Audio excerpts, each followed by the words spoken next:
बिस्मिल्लाहिर्रहमानिर्रहीम। अस्सलाम वालेकुम everyone, welcome back to my YouTube channel the virtual ma'am. आज के इस वीडियो में हम जिस टॉपिक के ऊपर बात करने वाले हैं वो एक पोएम है। जो पोएम आज की वीडियो में हम कवर करने वाले हैं उसका नाम है be nobody's darling by Alice Walker. So आज की इस वीडियो में हम इस पोएम को कवर करेंगे। इस पोएम को बहुत ही ज़्यादा इम्पोर्टेंस दी जाती है वुमेन्स राइटिंग में, क्योंकि ये हाईली फेमिनिस्टिक पोएम है। इस पोएम के अंदर एलिस वॉकर ने बहुत ही ब्लंट और डायरेक्ट लैंग्वेज को यूज़ किया है और फीमेल्स को कुछ इंस्ट्रक्शंस दी हैं कि एक फ़ीमेल को कैसा होना चाहिए। एक फ़ीमेल के अंदर जो स्ट्रॉन्ग हो और फर्म एटीट्यूड की हो, उसके अंदर कौन कौन सी क्वालिटीज़ को होना चाहिए। सो इन सब चीज़ों को इस पोएम के अंदर हाईलाइट किया है। सो स्टार्ट करते हैं हमारी आज की वीडियो। जैसे कि मैंने आप लोगों को बताया, ये पोएम लिखी है एलिस वॉकर ने, जो अफ्रीकन अमेरिकन राइटर, पोइट और नॉवेलिस्ट हैं। ये फरवरी 9, 1944 में पैदा हुई थी। इनको ज़्यादातर इनके पुलिट्ज़र अवार्ड की वजह से जाना जाता है, क्योंकि ये पहली अफ्रीकन अमेरिकन वुमेन थी जिनको पुलिट्ज़र प्राइज़ मिला था for the novel the colour purple इन 1982। ये बहुत ही रेडिकल और एक्टिविस्ट राइटर रही हैं, जो फीमेल के इश्यूज़ को हाईलाइट करती हैं, उनके ऊपर बात करती हैं और उनकी राइट्स के ऊपर भी बात करती हैं। सो ये हाईली फेमिनिस्टिक राइटर हैं और ये बहुत ही बोल्ड और डायरेक्ट लैंग्वेज को यूज़ करती हैं अपनी राइटिंग में, यानी कि चीज़ों को घुमा फिरा के नहीं बोलती बल्कि डायरेक्ट बोलती हैं। So that was the brief introduction of the writer. अब हम स्टार्ट करते हैं अपनी आज की पोएम को। Be nobody's darling, be an outcast, take the contradictions of your life. So यहाँ से हमारी पोएम स्टार्ट होती है और आप लोग इस चीज़ को नोटिस कर सकते हैं कि शुरू से ही, स्टार्ट से ही बहुत ब्लंट और डायरेक्ट वे में अपनी पोएम को स्टार्ट किया है, यानी कि चीज़ों को घुमा फिरा के नहीं बोला, जो कहना चाहती हैं उनको डायरेक्ट बोला है। ठीक है, सो यही इनकी स्पेशल क्वालिटी है एलिस वॉकर की।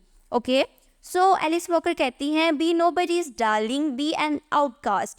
अब यहाँ पे जो वर्ड डार्लिंग है इसको समझना ज़रूरी है। डार्लिंग इस सेंस में नहीं कहा जा रहा कि आपने किसी की बिलवर्ड नहीं बनना, बल्कि डार्लिंग इस सेंस में कहा जा रहा है कि आपने कभी भी किसी की भी डार्लिंग नहीं बनना, यानी कि आपने ऐसा इंसान बनने की कोशिश नहीं करना जो सबका प्यारा हो। ठीक है, ख़ास तौर पे हमारी सोसाइटी में लड़कियों को बोला जाता है कि आपने एक सर्टन वे में एक्ट करना है, ऐसे कपड़े पहनने हैं, ऐसे बात करनी है, ऐसे उठना बैठना है। ठीक है, लोगों के साथ बहस नहीं करनी।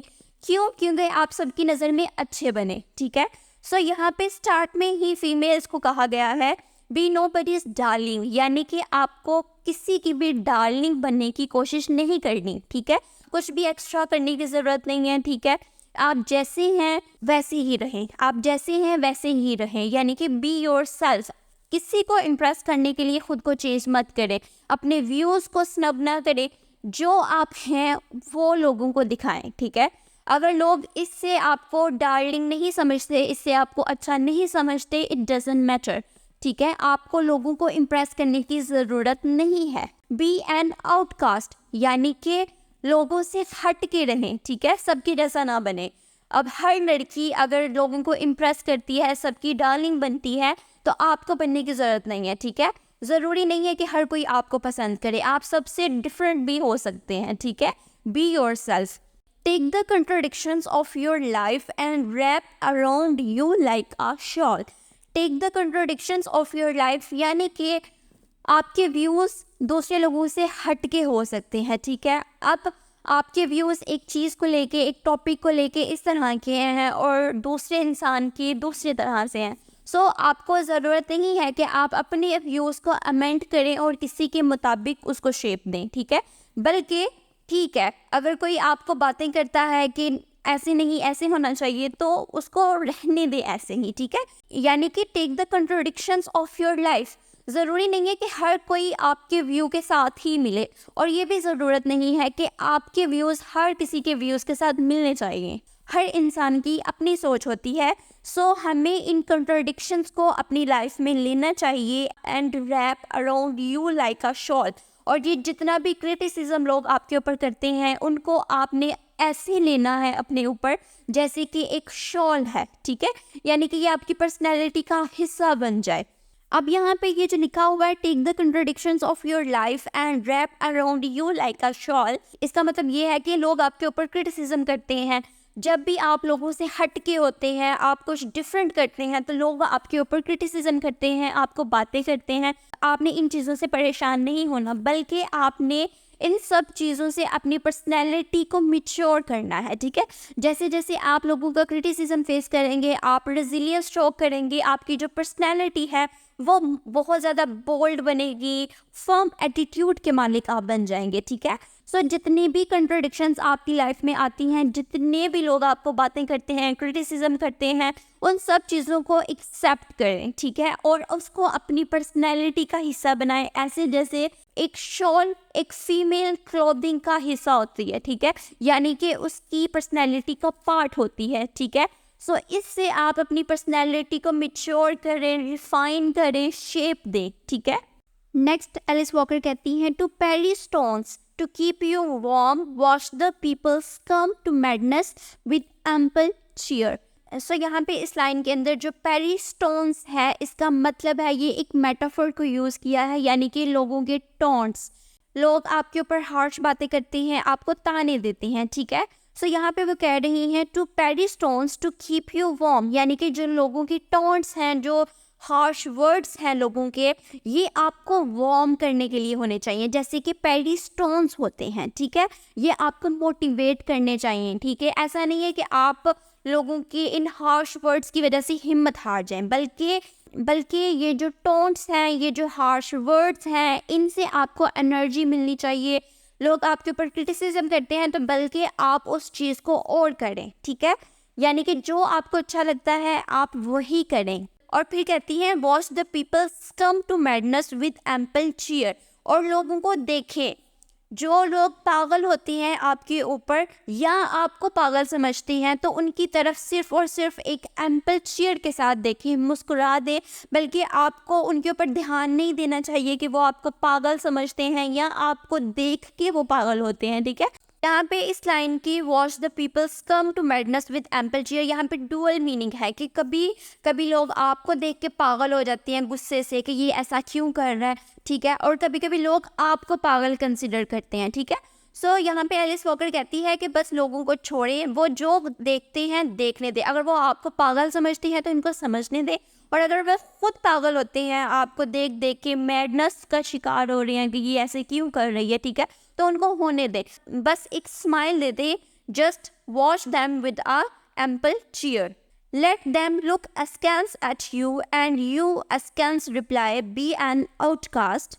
नेक्स्ट कहती है, late them look askance at you and you askance reply, यानी कि लोग आपकी तरफ देखते हैं डाउटफुल वे में कि ये इंसान किस तरह की है, ये ऐसे क्यों कर रही है, ठीक है। लोग ज़्यादा क्यूरियस होते हैं आपको देख के, जब आप एक सर्टेन वे में बिहेव नहीं करते, ठीक है, आप लोगों के सोसाइटल नॉर्म्स को फॉलो नहीं करते, तो लोग उतना ज़्यादा ही आपके ऊपर तवज्जो देते हैं। हमेशा जो चीज़ डिफरेंट होती है वो ज़्यादा हाईलाइट होती है, ठीक है। So let them look askance at you and you askance reply, यहाँ पे वर्ड askance का मतलब है कि डाउटफुल वे में देखना, ठीक है, क्यूरियस वे में देखना।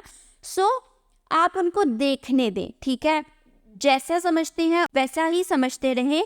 बी एन आउटकास्ट, दोबारा से इस चीज़ को रिपीट किया गया है, यानी कि यहाँ पे इस पॉइंट के अंदर इस चीज़ के ऊपर एम्फेसिस किया जा रहा है, ठीक है, यानी कि आपने अपनी इंडिविजुअलिटी को फॉलो करना है, आपने सोसाइटल नॉर्म्स को, लोगों को नहीं फॉलो करना, अकेले रहना है, ठीक है। उसके बाद वो कहती है, be please to walk alone uncool और line the crowded river beds with other impetuous fools. अब वो कहती हैं कि या तो आप अकेले चलने किसी रास्ते के ऊपर जो कि बहुत ही अनुकूल लगता है, या आप क्राउडेड रास्ते को फॉलो करें जिसके अंदर बहुत ही ज़्यादा इम्पिचुअस फूल्स हैं। इम्पिचुअस फूल्स होता है कि कोई भी शॉर्ट टेम्पर्ड। सो यहाँ पे वो कहती हैं कि अगर आप ये चाहती हैं कि आप क्राउडेड लोगों को, फूल्स को फॉलो करें, तो ठीक है, आपकी ये मर्जी है, या आप अलग चलें, अलग रास्ता अपना चूज़ करें, ठीक है, लोगों से डिफरेंट हो, अपने व्यूज़ के ऊपर काम करें, जो आपका दिल करता है आप उसको ही करें, और ये अनकूल भी लगता है, ठीक है। ऑब्वियसली एक तरफ एक इंसान हो और 99% एक तरफ इंसान हो तो इंसान को लगता है कि शायद मैं गलत हूँ। तो यहाँ पे हमें एलिस वॉकर यही चीज़ कह रही हैं कि अगर आपको लगता है कि मैं अकेली ठीक हूँ तो आप उस रास्ते के ऊपर ही चले, और ये बेशक अनकूल है लेकिन ये रास्ता ज़्यादा अच्छा है इसकी बजाय कि आप क्राउडेड और फॉल्स के रास्तों को फॉलो करें। इसके बाद वो कहती हैं make a merry gathering on the bank where 1000 perished for brave heart words they said. यहाँ पे इस लाइन्स के अंदर एलिस वॉकर कहती हैं कि अब लोग आपके ऊपर क्रिटिसिज्म करते हैं, आपको गलत समझते हैं, उनके व्यूज़ आपके साथ नहीं मिलते, तो आपने ऐसा नहीं करना कि बस उनसे अलग थलग होके बैठ जाना, ठीक है।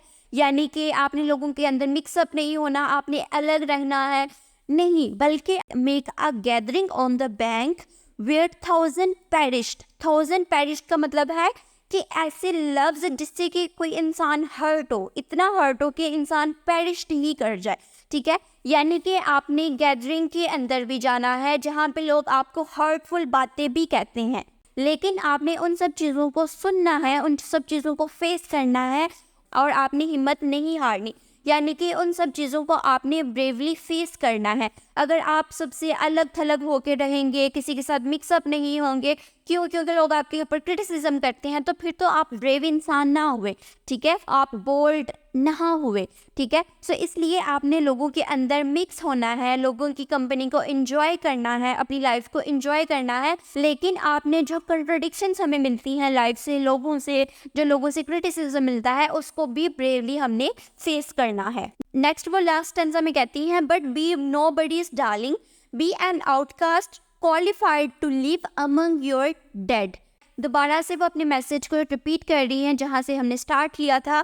Be nobody's darling, be an outcast, यानी कि सबसे डिफरेंट रहे, अपनी इंडिविजुअलिटी को फॉलो करें।